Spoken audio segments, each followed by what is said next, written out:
Welcome. Hinduism Question Answers. I'm Shashidhar Venkatesh Murthy. I teach pathology at the College of Medicine in Australia. My own journey in spirituality started when my son asked me a question about Hinduism and I couldn't answer. This presentation is about my journey of understanding Hinduism. When we see lots of deities, even gurus, swamis, a lot of people ask, why does Hinduism have so many gods? But the truth is, Hindus all believe in one supreme God. Deities in Hinduism are personification of individual attributes of God. So, a God who creates, God who destroys, God helping in wealth, health, success, education, over 330 million. To give you some understanding, I'm showing this picture of the Big Bang, wherein the whole universe created after a big bang of explosion, and the sound we call it Om. So God was the beginning, and he separated himself into all the planets and the whole universe. And this separation into matter and spirit are known as Purusha and Prakriti. All the matter, what we touch, feel, see, is the matter, and what we cannot see is the spirit, which binds all this matter together. Okay, something like hardware and a software. You can see your computer, but you can't see the software inside. You may see the features on the screen, but you really don't see what's inside. Okay, so the whole universe is the matter, and what we cannot see, which is the software behind this hardware, is the God. Okay, so we call all existing matter as part of God. So everything is God because God separated himself into matter and spirit. Now we have given a lot of human shapes so that we can relate to God in many different ways. Now the original description of God comes in Rig Veda chapter 10 verse 90, Purusha Sukta, wherein it says, Sahasra Shirusha Purusha Sahasrakshas Sahasrapat Sabhumim Vishwato Rutva Atyatishta Dashangulam, which means God is everything what we see, this whole world, and more beyond. In Bhagavad Gita, Krishna says, I am the beginning, the middle, and the end of all worlds. Everything emanates from me. And interesting is, even other religions say this. Bible, God says, I am the Alpha and the Omega, the beginning and the end. In John 15:5, it says, I am the vine, you are the branches. We are all connected. Then, what are these stories? Mahabharata, Ramayana, colorful stories, warriors.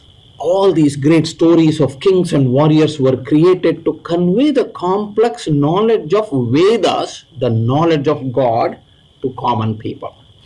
Because Vedas themselves are very difficult to understand. Every deity, very colorful, has a lot of meaning inside. Now the common question, what is karma?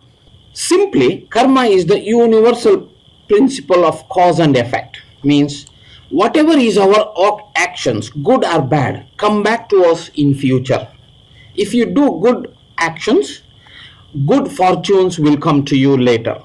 When you have done good actions, sometime when you need, someone else will come and help you. When we face problems, we believe that it is the bad karma we have done sometime in the past. Do Hindus believe in reincarnation?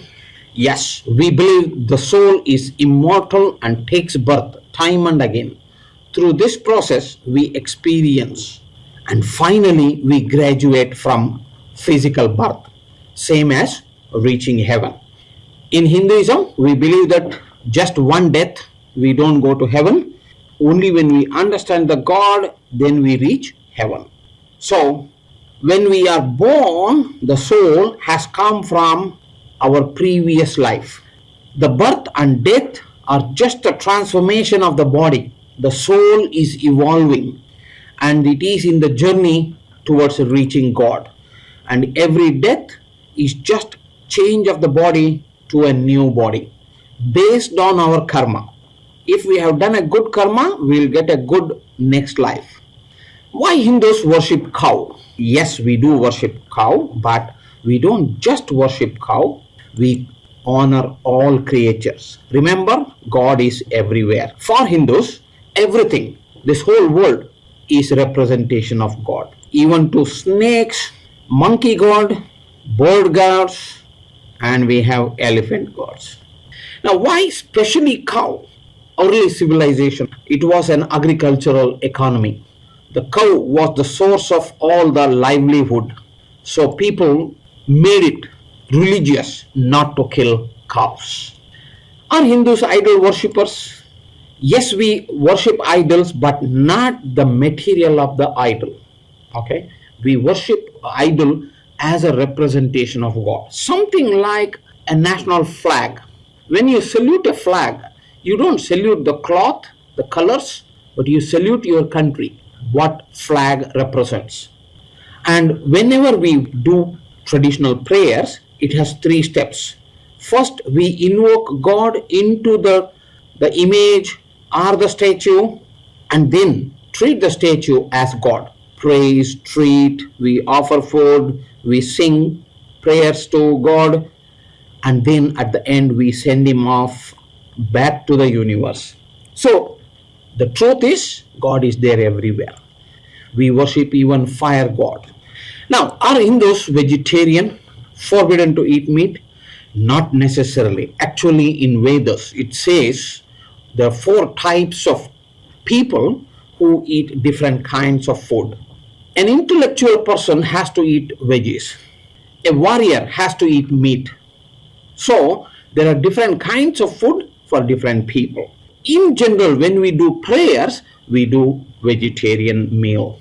Okay, so when we go to a temple, you don't get a meat.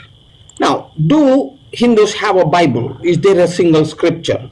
No, we have lots of scripture.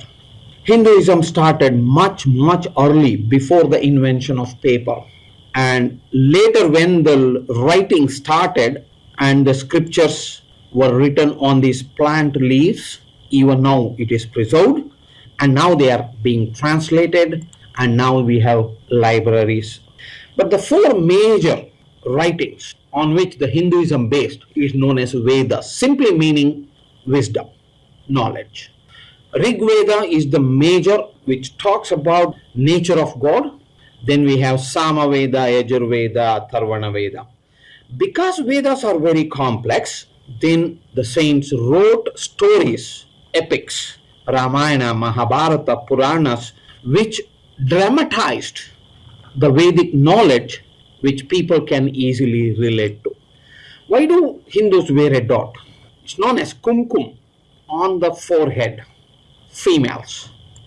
What I have come to know is that it's not only females, both males, females, varieties of designs, and we wear it before every auspicious occasions, before prayers, and even when we go to the temples. Note that most people are wearing kumkum. It is because in Hinduism we believe the soul resides in the middle of the forehead. Just to represent that we are not the body and just the soul, we put a dot. Okay? Are the gods of Hinduism really married? Why do we have almost every god, husband, wife, children, stories, like common people, and they are gods? It is because of the spiritual meaning. Some of our gods are half male, half female. All things are based on that male and female concept of the god. The matter is the female. Now, what about caste and untouchability? This is the negative, wrong in our Hinduism. Initially, people were classified into 4 classes based on their knowledge and skills. Brahmins, scholars, Kshatriyas are warriors to protect, Vaishyas are the merchants and the professionals, and the Shudras are helping people, laborers, manual. But all are same in the eyes of God. Now, to summarize, Hinduism is a treasure chest of precious knowledge encased in colorful deities and their stories. And the truth is hidden inside. What is the central message of Hinduism? The take home message for you today. Only remember these three. What is God? God is the beginning, the middle, and end of everything. He is everywhere. God is inside you. What is Dharma? Dharma is right living, simply meaning be a good person, be a good parent, be a good citizen. Whatever profession you are, you must be a good professional in that. And karma, we get what we give, good or bad. What you need to do after understanding Hinduism, have faith that God is there everywhere. Be good, you will be happy. Thank you.